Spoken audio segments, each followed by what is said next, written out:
జగన్నాథ స్వామి సోనా మహాపాత్ర. సోనా మహాపాత్ర పూరి జగన్నాథ మందిరంలో స్వామివారికి ప్రతిదినము చప్పన్ బాగు తయారు చేయు సేవకుడు. అతడు చప్పన్ బాగు తయారు చేయనప్పుడు పాత్రల నుండి కింద రాలిన పదార్థములను సేకరించి వారి యొక్క వంటకమును తయారు చేసేవాడు. కొంత పిండికి పంచదార మరియు నెయ్యి కలిపి రొట్టెను తయారు చేసేవాడు. ప్రతిరోజు సాయంత్రం జగన్నాథ స్వామికి నివేదన జరిగిన తర్వాత సోనా మహాపాత్ర తను వండిన అదనపు వంటకాలతో గరుడ స్తంభం వెనుక నిల్చుని, జగన్నాథ స్వామి దయచేసి ఈ వంటకాలను స్వీకరించండి అని స్వామిని ప్రార్థించి తర్వాత వంటకములను స్వామి ప్రసాదముగా తన ఇంటికి తీసుకుని వెళ్ళేవాడు. అక్కడి పూజారులకు సోనా మహాపాత్ర పద్ధతి నచ్చలేదు. స్వామికి నివేదన ఒక పద్ధతి ప్రకారం జరగాలని స్వామి ముందు నైవేద్యం పెట్టి బ్రాహ్మణులు తగిన మంత్రములు చెప్పినప్పుడే నైవేద్యం మహాప్రసాదం అవుతుందని పూజారుల వాదన సోనా మహాపాత్ర అంగీకరించకపోవడిచే పూజారులు పురుషోత్తమ దేవరాజుకి ఫిర్యాదు చేశారు. రాజుగారు సోనా మహాపాత్రను కారాగారంలో బంధించారు. కారాగారంలో ఉన్న సోనా మహాపాత్ర, జగన్నాథ స్వామి, ఈ రోజు వరకు నేను ప్రతిదినము మీకు ప్రేమ భక్తితో నైవేద్యం సమర్పించి మీ ప్రసాదమును భుజించి దీవించుచున్నాను. మీరు నైవేద్యమును స్వీకరించుటకు ప్రేమ భక్తి చాలవా?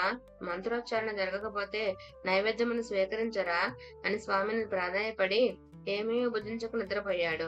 జగన్నాథ స్వామి సోనా మహాపాత్ర కలలో కనిపించి, నీవు ప్రేమ భక్తితో సమర్పించుచున్న నైవేద్యమును నేను స్వీకరిస్తూ ఉన్నాను. నీవు కలకు చెందవద్దు, బాధపడవద్దు అని చెప్పి అదే రోజు రాత్రి జగన్నాథ స్వామి పురుషోత్తమ దేవరాజు గారి కలలో కనిపించి, సోనా మహాపాత్ర నా భక్తుడు. ఆయన భక్తితో ప్రేమతో సమర్పిస్తున్న ప్రత్యేక వంటకములంటే నాకు చాలా ఇష్టం. అవి తింటేనే నాకు గాఢ నిద్ర వస్తుంది. అతనిని కారాగారం నుండి విడుదల చేసి ప్రతి దినమున నాకు అతనిచే ఆ ప్రత్యేక వంటకములను చేయించి నాకు నివేదించుము అని ఆజ్ఞాపించారు. ఆ దినము మొదలు జగన్నాథ స్వామి ఆజ్ఞ మేరకు స్వామికి చదై నిడా అను ప్రత్యేక వంటకమును పిండి, పంచదార మరియు నెయ్యితో నివేదిస్తూ ఉన్నారు. జై జగన్నాథ. జగన్నాథ స్వామి రసికానంద. రసికానందుడు సువర్ణముఖి నది ఒడ్డున 1590 సంవత్సరంలో బాలాసోర్ జిల్లా రోహిణీ నగర్ లో జన్మించాడు. చిన్నతనం నుండే కృష్ణనామం అంటే ఎంతో రుచి కలిగి ఎప్పుడు ఉచ్చారణ చేస్తూ ఉండేవాడు. తండ్రి కూడా వైష్ణవుడే. ఆ రోజుల్లో పరమ వైష్ణవుడు శ్యామానంద ఠాకూరు జీవా గోస్వామి వద్ద దీక్ష తీసుకొని బృందావనంలో భక్తి సాహిత్యం అధ్యయనం చేసేవాడు. ఒకసారి ఏకాంత భజనలో ఉన్నప్పుడు భగవాన్ మదన గోపాల్ కనిపించి ఉత్కల దేశం వెళ్లి, అంటే ఒరిస్సా రాష్ట్రం, భక్త రసికం మురారిని మంత్రదీక్షితుడిని చేయమని ఆదేశించారు. మరియు ఉత్కల దేశంలో ప్రేమ భక్తి మార్గమును అందరికీ అందుబాటులో చేయమన్నారు. శ్యామానంద స్వామి స్వప్నాదేశమును గంభీరంగా తీసుకోలేదు. అప్పుడు మదన్ గోపాల్ శ్యామానంద గురువు జీవగోస్వామికి కనిపించి అదే ఆదేశాన్ని శ్యామానందుడికి ఇమ్మని ఆదేశం ఇచ్చారు. ఈ విధంగా శ్రీల శ్యామానంద ద్వారా రసికానందుడు మంత్రదీక్షితుడై పూర్తిగా కృష్ణ ధ్యానంలో లగ్నమైనాడు. ఒకసారి ముస్లిం సుబేదారు అహ్మద్ బైగు రసికానందుని కృష్ణ ఉచ్చారణతో కోపం వచ్చి క్రూరమైన మదపడనుకును చూపించి, నీవు భగవంతుని భక్తుడవైతే దీన్ని అదుపు చెయ్యి, లేకపోతే నీ భక్తి అంతా నాటకం, నిన్ను దండిస్తాను. రసికానందుడు నిర్భయంగా ఏనుగు దగ్గరకు వెళ్లిపోయి దాని చెవిలో కృష్ణ మంత్రాన్ని వినిపించాడు. హరే కృష్ణ హరే కృష్ణ, కృష్ణ కృష్ణ హరే హరే. విచిత్రంగా ఏనుగు తన మదాన్ని విడనాడి మచ్చిక అయిన ఏనుగులాగా మారిపోయింది. అది చూసిన సుబేదారు ఆయన కూడా రసికానందునికి భక్తుడయ్యాడు. రసికానందుడు గోపీ వల్లభాపూర్ లో ఉన్నప్పుడు పూరి వెళ్లి జగన్నాథుని దర్శనం చేసుకోవాలన్న తీవ్రమైన కోరిక కలిగింది. రథయాత్ర సమయంలో రథారూఢుడైన జగన్నాథుని దర్శనం కోసం ఆరాటపడ్డాడు. అక్కడ పూరిలో భావగ్రాహి మన జగన్నాథుడికి తెలిసిపోయింది. రథం తన భక్తుడి రాక కోసం ఎదురు చూస్తూ అర్ధాంతరంగా గుండీచా మందిరం చేరకుండానే నిలిచిపోయింది. గజపతి రాజు ఆందోళన చెంది అపరాధం ఏమైనా ఉంటే మన్నించమని ప్రార్థిస్తూ జగన్నాథుడు ధ్యానంలో కూర్చున్నాడు. అప్పుడు జగన్నాథుడు గజపతి రాజుతో, కొద్ది సమయంలో నా భక్తుడు రసికానందుడు రథయాత్ర దర్శనం కోసం చేరుకోనున్నాడు. అతని దర్శనం చేసుకోగానే రథం యథావిధిగా కదిలిపోతుంది. చింతించవలసిన అవసరం లేదు అన్నాడు.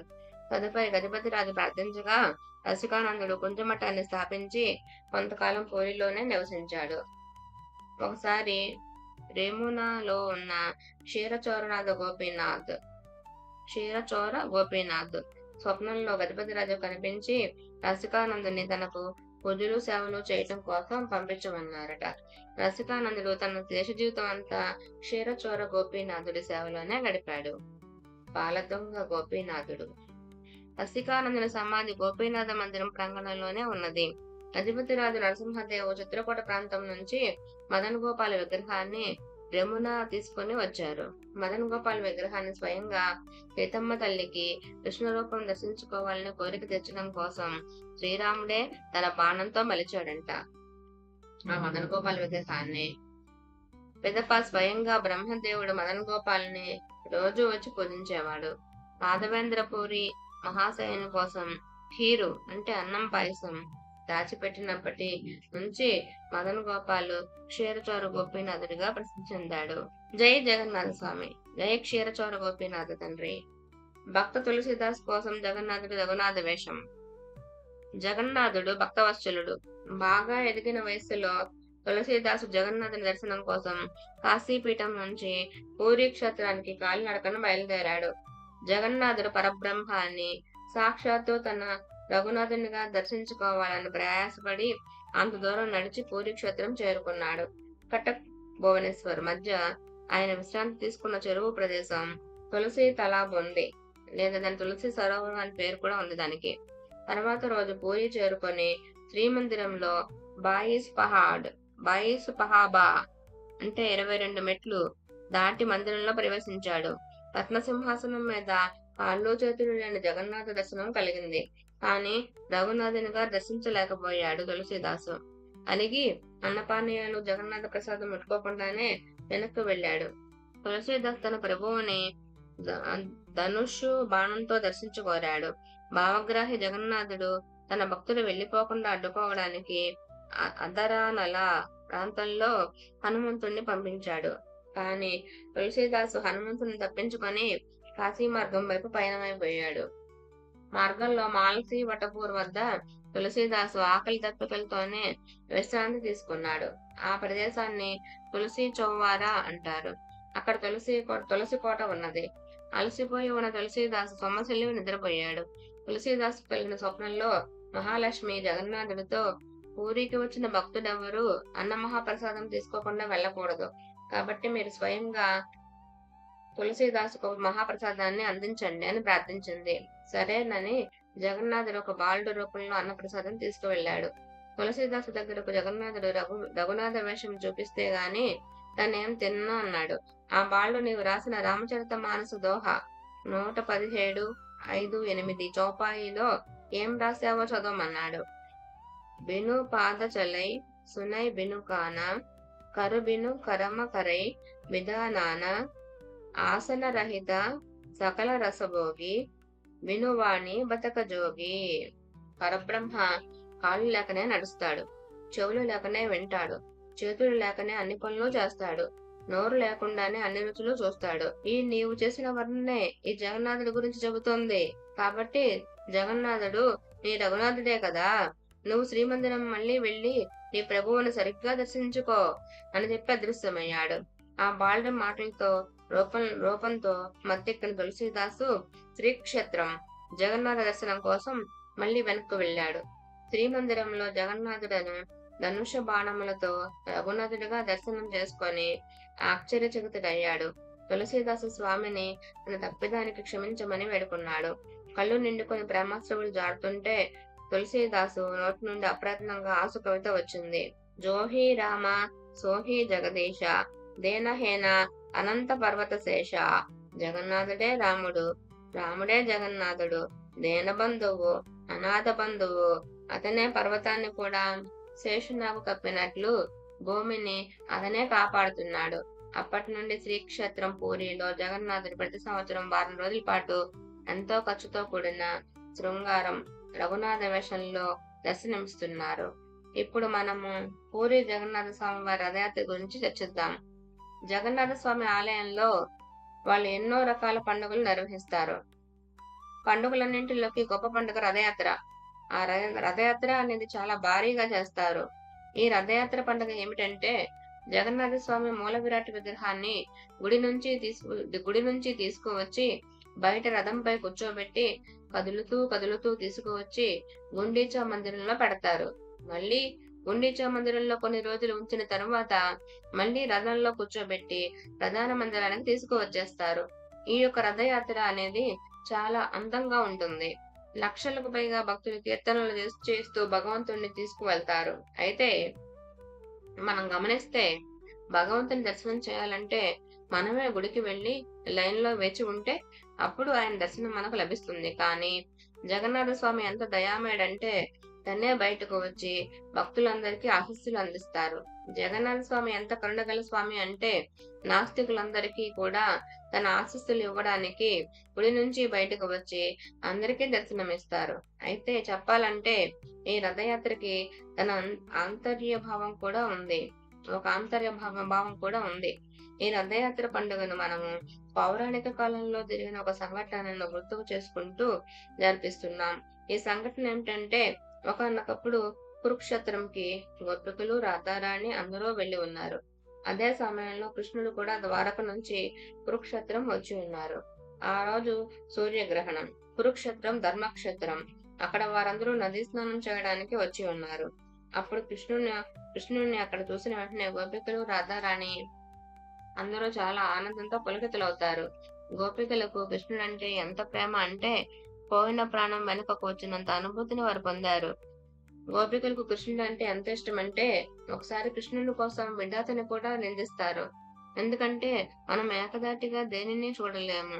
మీరు గమనించండి, మనం ఏమైనా చూస్తే మన కనురెప్పలు మూస్తూ తెరుస్తూ కొట్టుకుంటూ ఉంటాయి. మనం ఏకదాటిగా ఏమీ చూడలేము. అలాంటప్పుడు ఈ గోపికలు విధాతని నిందిస్తున్నారు. ఎందుకంటే ఈ విధాత ఎలాంటి కన్నులు సృష్టించాడంటే ఒక క్షణం భగవంతుని చూడకుండా వృధా అవుతుంది కదా అనే వారు చెప్పేవారు.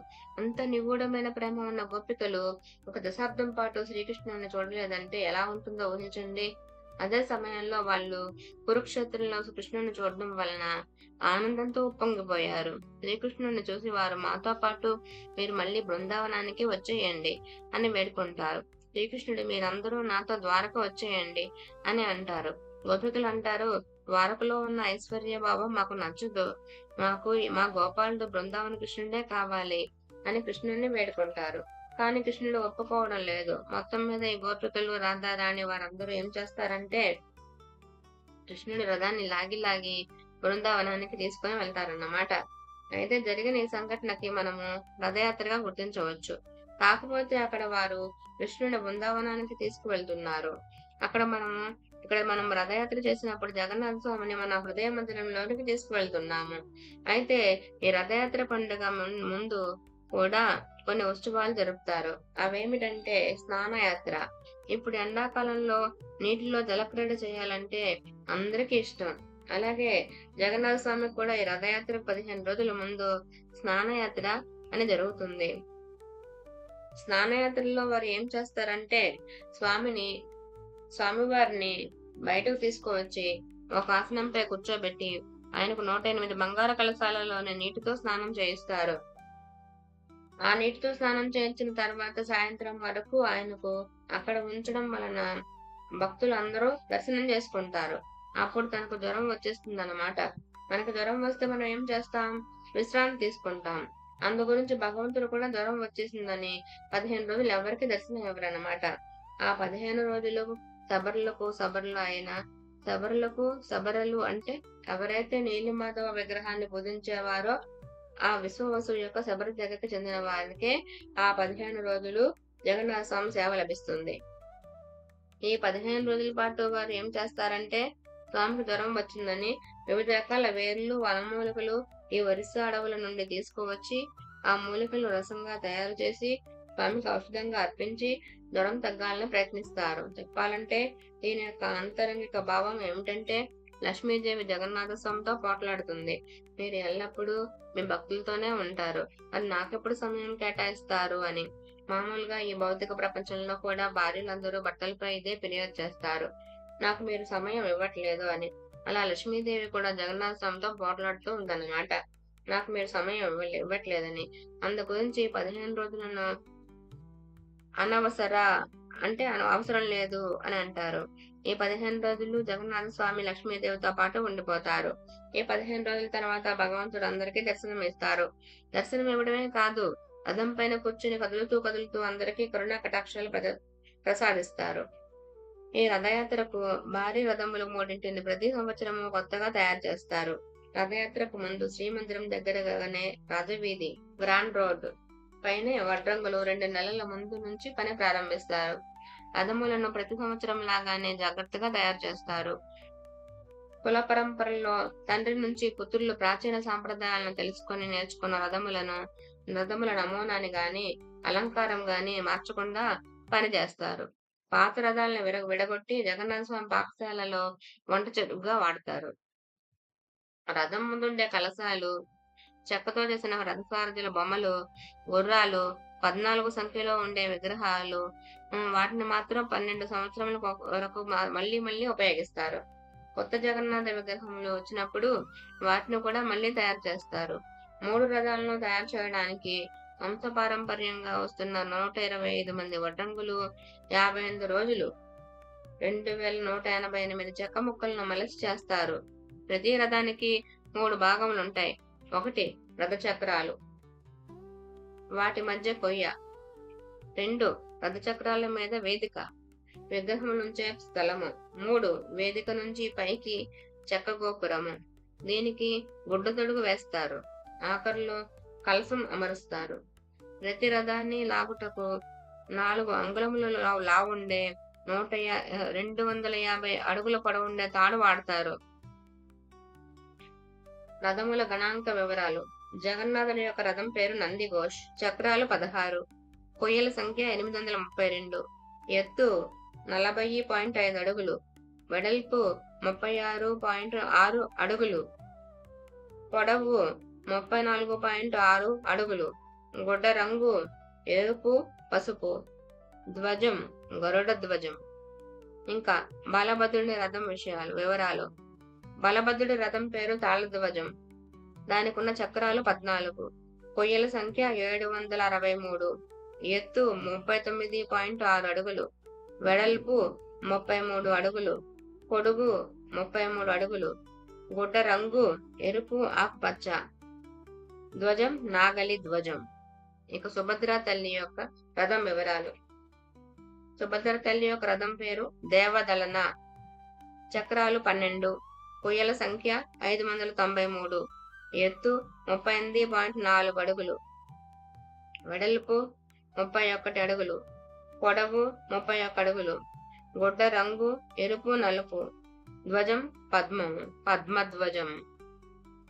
సారథి. జగన్నాథ స్వామికి దారుక అనే సారథి కలరు. బలభద్రుడికి మాతలే అనే సారథి కలరు. సుభద్రాదేవికి అర్జునుడే సారథి. ఇక 10 రోజుల తర్వాత బహుదా యాత్ర అనగా తిరుగు రథయాత్ర జరుగుతుంది.